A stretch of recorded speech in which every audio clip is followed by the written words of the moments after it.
Hi అండి, welcome to our channel. ఈరోజు మన ఛానల్లో స్పెషల్ ఏంటి అంటే ఉల్లిపాయ కూర అండి.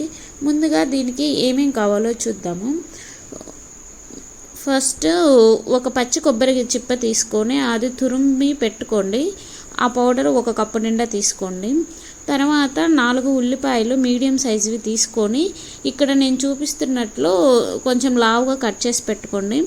నెక్స్ట్ ధనియాల పొడి 1 స్పూను, 2 పచ్చిమిరపకాయలు, కొంచెము కరివేపాకు, సాల్ట్ రుచికి సరిపడా, 2 స్పూన్లు కారము, చిటికెడు పసుపు, 2 స్పూన్లు తెల్ల నువ్వులు.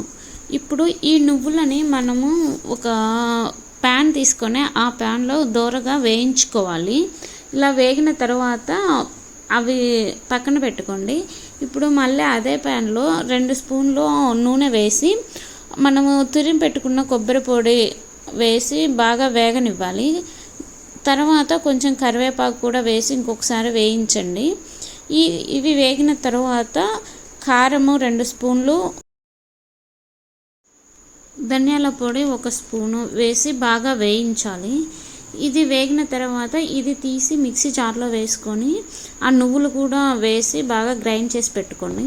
తర్వాత ఇంకొక ప్యాన్లో ఆయిల్ వేసి ఆయిల్ హీట్ ఎక్కిన తర్వాత మనము ముందుగా కట్ చేసి పెట్టుకున్న ఉల్లిపాయలు ఉన్నాయి కదా, ఆ ఉల్లిపాయలు, పచ్చిమిరపకాయలు, కరివేపాకు, ఉప్పు, పసుపు ఇవన్నీ వేసి బాగా వేయించండి 1 నిమిషం పాటు లో ఫ్లేమ్లో.